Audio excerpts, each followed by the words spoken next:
This is Richard back at you. Today we're working on a 2007 Chevrolet pickup. He brought it in for a service, and the pan and the fluid is just really black. It's got 200-something thousand miles on it, so he decided just to go ahead and go through it while he had it in our shop. So before we tear this down, though, you got to go subscribe on our YouTube channel before I tear it down. 1, 2, 3. Oh, I'm just kidding. Let's get her tore down. But he is serious. Go subscribe. Yeah. It's just got the stock torque converter, TMBX. You can identify it right here. We'll be putting the exact same one right back in it. So that is how to identify the GM converters. Fluid's pretty brown for sure. It looks like motor oil. It does. It's kind of like, looks real thin like water. Kind of crazy looking there. But this is a 4L65. This is a pretty late version right here. Get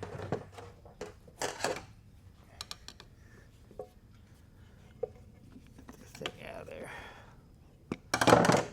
I'm telling you, I fought it getting it out. The tranny was stuck really hard to the motor. Oh, everywhere. It was stuck hard. Some of these things are really hard to get off the back of the motor. They just pin so tight to the dowel pins and stuff that you almost break the case. Now this has just got your standard servo in it. We don't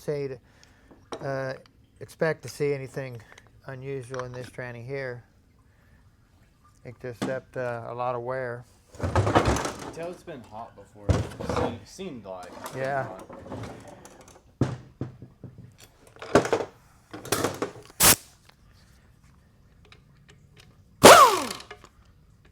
Make sure you get that flush, because if you ever have to chisel one of these bolts out, you're in trouble.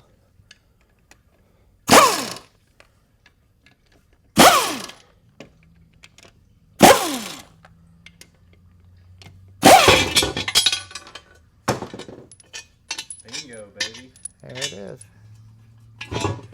I like it when GM did this because you can just put so many different bell housings on these things that makes it so universal. Got your seal retainer. Look at that. Retain that seal in there really good. Then I took it off with my hand. But like I say, that's why we always glue these on. These do work really good if you glue them on. But just physically sitting there, then they're kind of...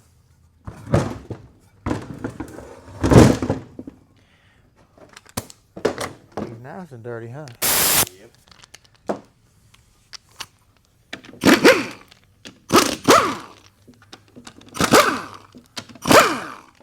We woke up to about 2 inches of ice and snow this morning, just covering the ground.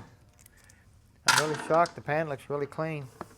This thing must be running really hot to turn the fluid that color. Could be starting to lose lockup, starting to slip it a lot. But that's just really, really dirty. The filter's really dirty too. Just probably lacking some maintenance. No. Lack of maintenance.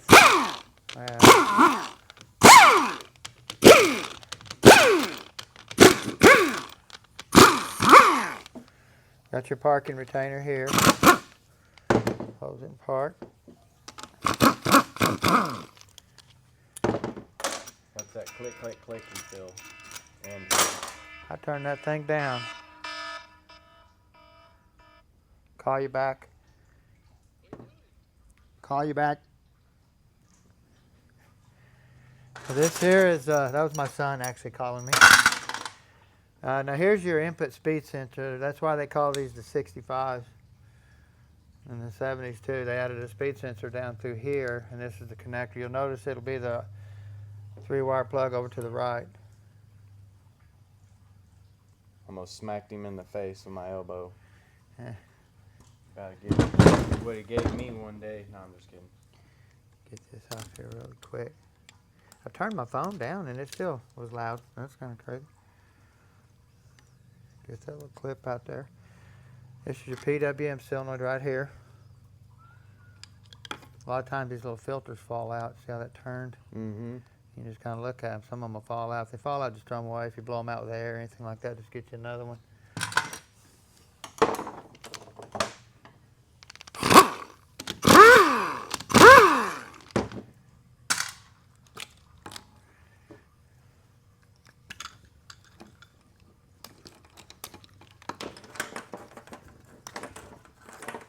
Then you got your main lockup solenoid here. Ready to clean these up, make sure they rattle. Always run codes on these trannies before you take them apart. If you got a code for this solenoid, to go ahead and replace it. If you don't, then just clean it, make sure it rattles, because these really don't have a high failure rate. So.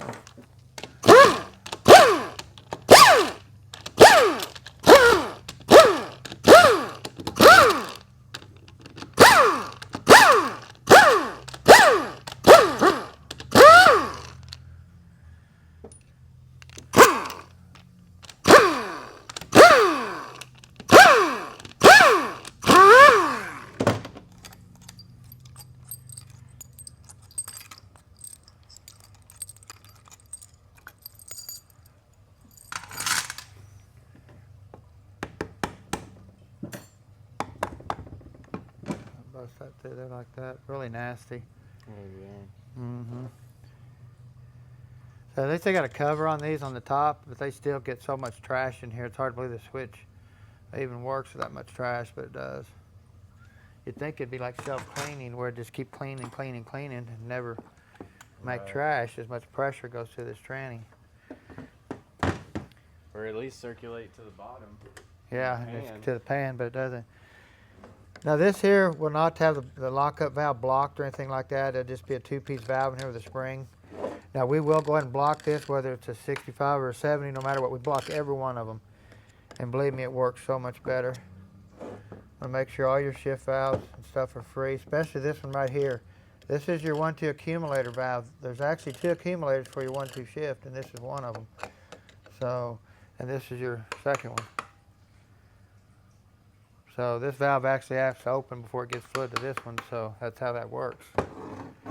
Got your accumulator here too for your forward engagement. Your 1-2 shifts, solenoids. Let me show you this here. I'll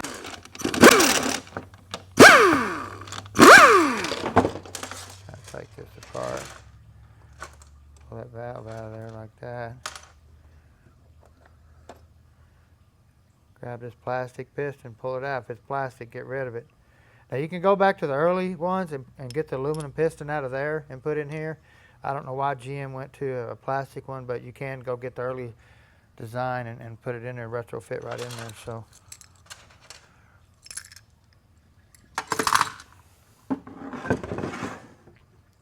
Pretty neat. A lot of nasty film build up. Yeah.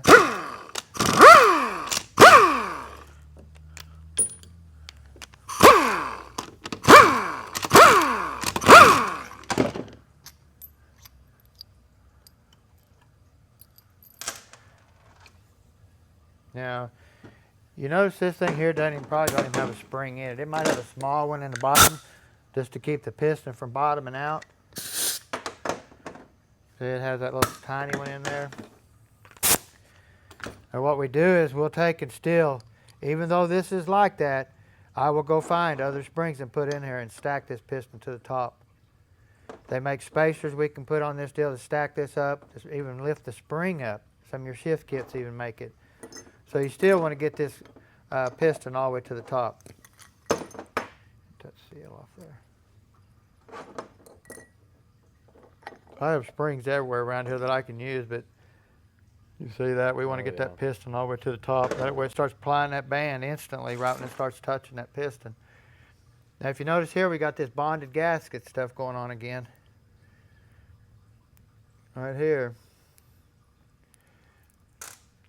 If you notice, the gasket's made to the plate. It's glued to it. Don't come off. And it's got the screens embedded into the plate. So right here, they actually added one right here on this one. You can see it here. You got this one here and this one here. Their early design, you know, it's a add-on filter like these right here. They'll pop in here. Then you have another one. Excuse me, that'll. Did I get you? Woo! Took a bath. Almost, and then another one will pop in here, a different size that's in your kit. But these you leave in here. We will not grind this gasket off. We'll put this gasket right back on. Some of them have an indentation. You kind of feel it, kind of lock it back in place. But these gaskets are so hard that even being tightened down before, it didn't indent it. I mean, it's just really almost just flat, like it's never been applied. Wow. So Don't try to grind it off and put a gasket on it. They do have gaskets that'll come in your kit, but you'll end up destroying the plate, and then you'll be looking for a plate. So, same way with this one here. We're going to go and block it all the way to the top again. Use this piston, just get you another one, chunk the old spring away, and then stack it up like I've showed you guys in their other videos. So.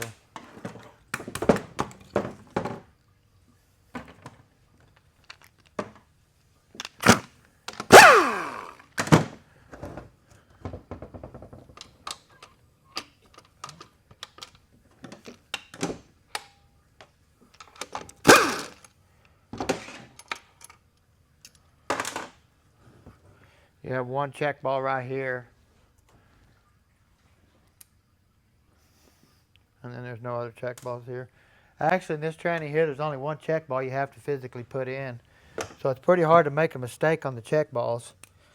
But if you left them all out, it'd just shift firm or something like that. So, but if you leave that one out in the trough right here, if you leave this one out, you're in trouble. You can leave every one of these balls out but this one. Yep. If you leave that one out, you're in big trouble. That ball there keeps it from going into forward and reverse at the same time. So that's what that ball does. Now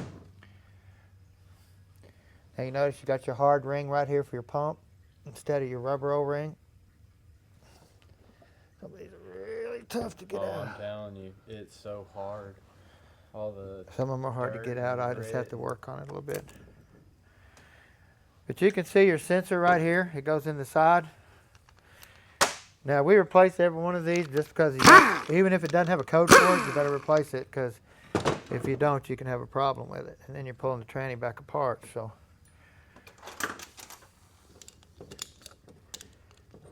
The one thing I don't like about this, they kind of destroyed.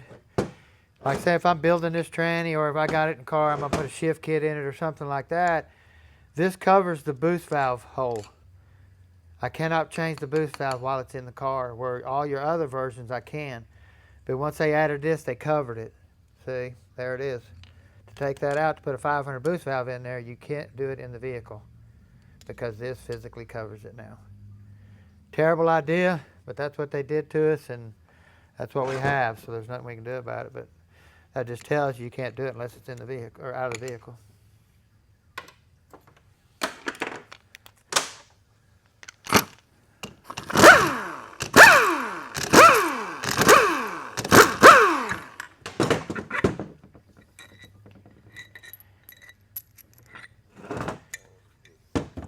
Pump looks really nice. Even though this is a brand new tranny, a new version, all that type of stuff, you still want to silicone your silicone right through here. That way you don't have no fluid getting into the vent circuit from your pressure side of the pump. And here it is right here. Right through here, this is your pressure, this is your vent circuit. So you want to make sure you put some silicone there and seal it when you put the pump back together. Get that out of there. Get this out of there. And here they went to the single spring. Looks like a cone on each end instead of square. That's how you can identify it. I don't know if you could put the dual spring in here and it'd be the same. I've never tried or never asked any techs or anything like that to see, so I just always put it back original. Pump slide. Look for your little spring. Look for your pin anywhere on this. If you got anywhere here, your slide will run crooked, so you want to make sure it's centered with a good pin. Look for anywhere here. Starting to see some wear in the bushing area. You can say it's starting to shine up right through there a little bit. Oh, yep, crank sitting down. Sitting down a little bit. You don't see it much on these motors. It's kind of wore all the way around. Mm-hmm. Definitely want to check the flywheel and stuff like that too when we get in there. We look at the rear main seal, because we check all that stuff before we take them apart.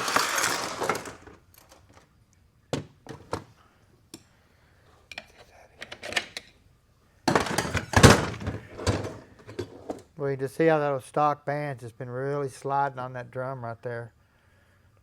See, that's probably where our heat's coming from. Yeah, after time, I mean, it just. Which these are the best bands with the material on from GM, but like I said, we go back with a wide band that just makes it so much superior. And you can see here where their band don't cover a quarter of it here, a quarter of it here, where our band covers the whole distance.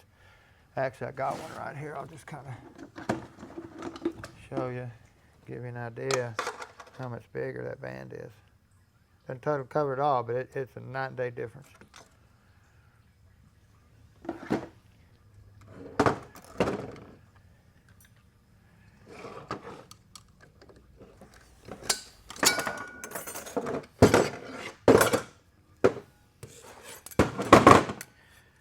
Reverse clutch looks good. Always make sure your inner part of your bevel goes towards the steel like that. Don't put it like that. It goes physically like that. I get him in here like this, and that's not the right way.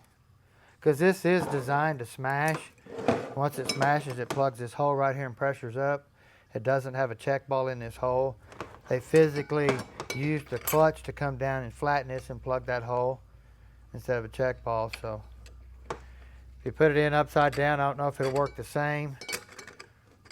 You know, I've never done it, but if you look at it, it would rub on here, see, and that's where you'd probably start having problems with your little feed hole right here, start smashing or something, doing something crazy. So it does go like that. Got your big hole.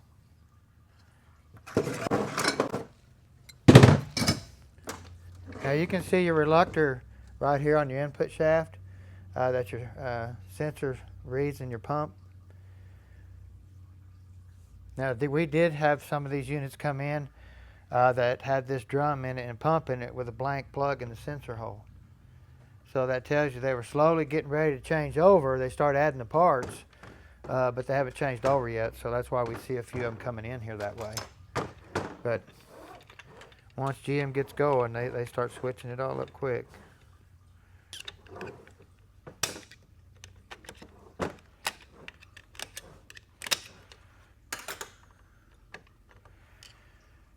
Now this is going to be a nice tranny to take apart and build because it just hasn't been touched by any delicate hands out there. I guess that's a good way of putting it, I guess. Oh, 3/4 clutch is just about totally gone. That's probably where a lot of our heat's coming from too. So this old tranny's got a lot of miles on it. The old load springs are still kind of tall. We'll check them and see if they're as tall as the new ones.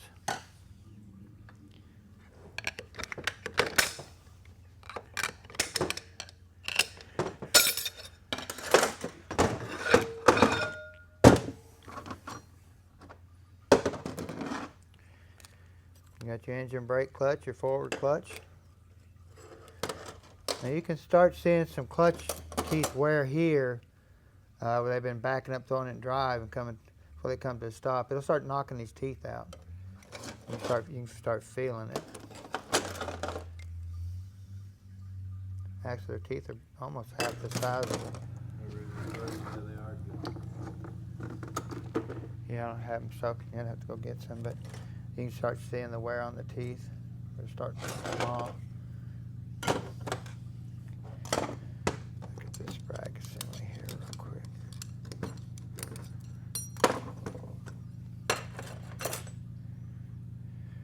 Now this is that's crazy they still use this brass brag, but they do. They went to a plastic body though for a while and got rid of the metal body, but did you notice this is a dual cage like the metal one that we put in there?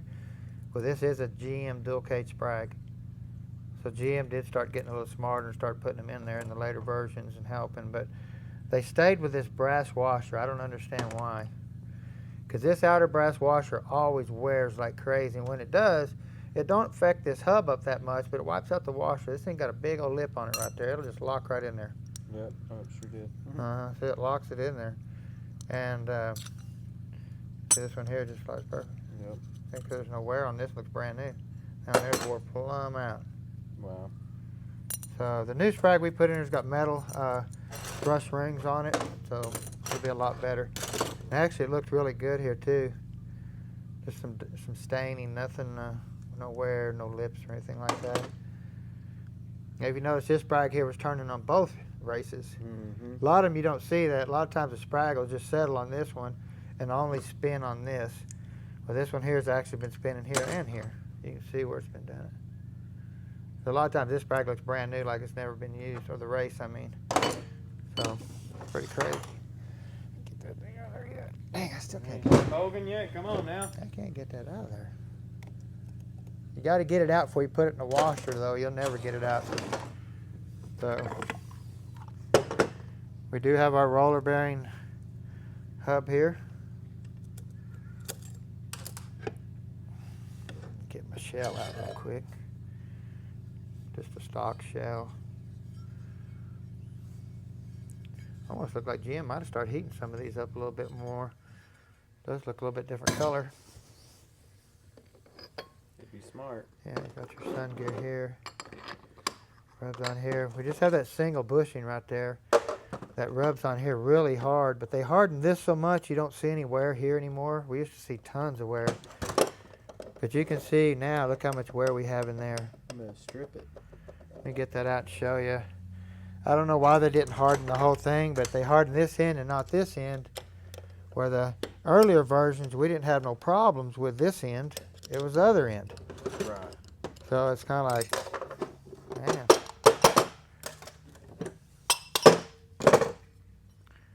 Oh yeah, that thing. Let me blow. Get out here, see it a little bit better.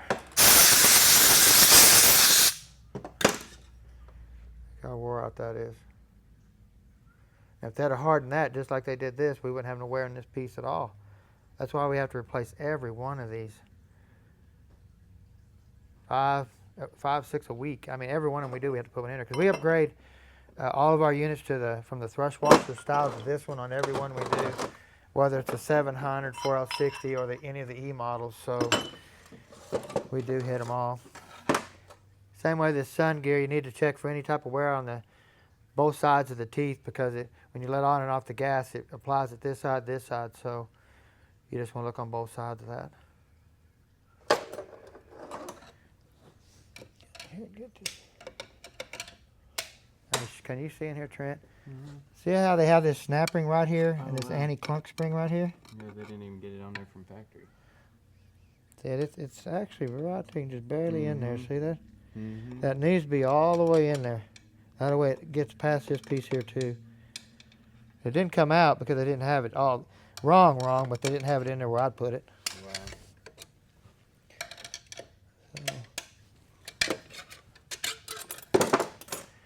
Of course, you got your band strut right here. You don't want to lose. If I can get that thing in here.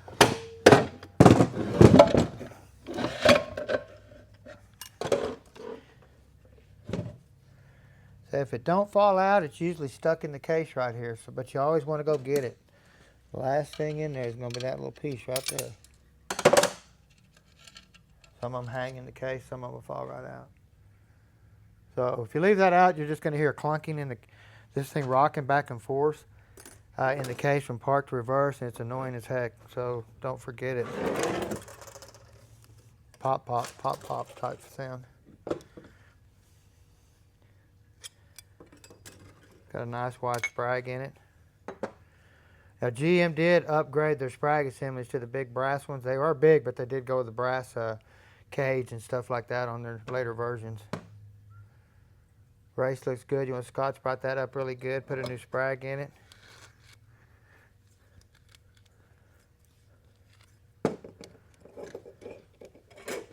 I can get that in there. But I am going to show y'all something too. Once I get this card, give you an idea. Yep, updated. Now, this is your lower sprag right here. Low reverse sprag is what we call it. It's a manual low clutch and a reverse clutch. So that's what that looks like. But I wanted to show you, man, I don't have. Let me go out here to the trailer and grab a retainer real quick and kind of show you something.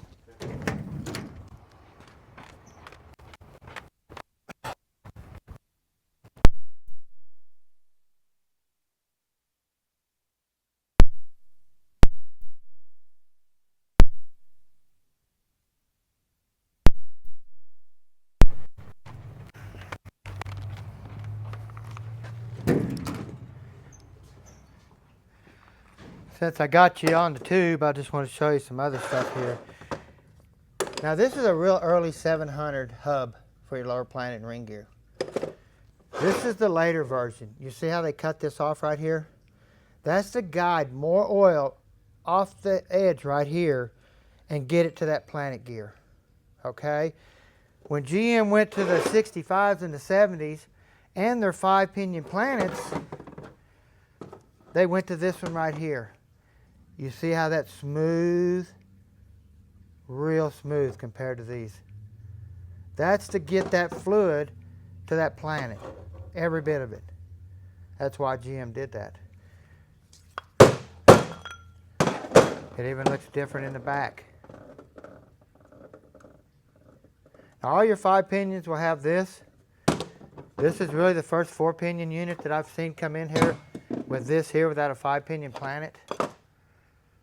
So I don't have a, I already took it out to the trailer, trash, but I had a 5-pinion in here yesterday that had a slinger on it.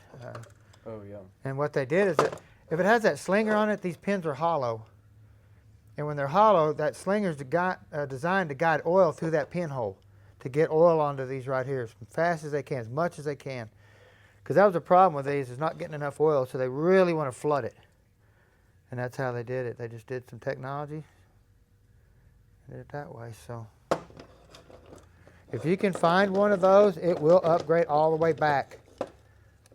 So it definitely is a lot better piece to put in your tranny. So this is going to be an enjoyable one to put together. Not a lot of carnage or anything like that. So we'll get this thing put back together. Y'all have a great day.